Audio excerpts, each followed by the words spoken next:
A day in my life sa nag-inusara sa balay so mao ni siya guys no.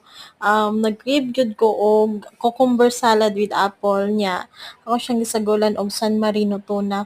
So mao ni siya nice ang iyang lasa and very healthy food siya kung nag-diet ka kay kuan siya very nutritious so mao ni siya ang main ingredients anis cucumber, apple, San Marino tuna and with calamansi juice, gamay ra, and then mayonnaise, mo ni siya. Then after ana nagluto sad mi og siomai. So ani siya mga tungura mo ni siya ang mga nag-crave gyud ko og siomai gyud kakan-on gyud ko og siomai perti kalami gyud ni siomai sa tisan no.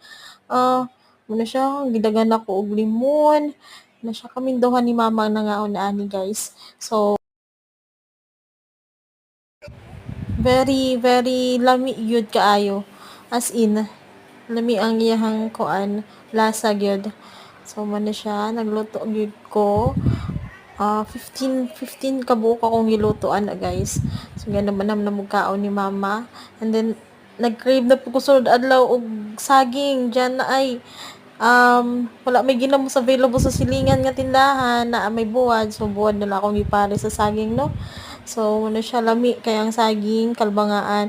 So sige malagi migkaan ni mama man siya nga among gilibot ang tibok sugod nagbaktas mi from zone 1, zone 3, zone 4 niya balik na po sa zone 1. So ning libot mi ana nagpasingot mi ana gabi mga alas 7 na ata na orasa naglibot-libot mi para lang makapa-exercise gamay ba.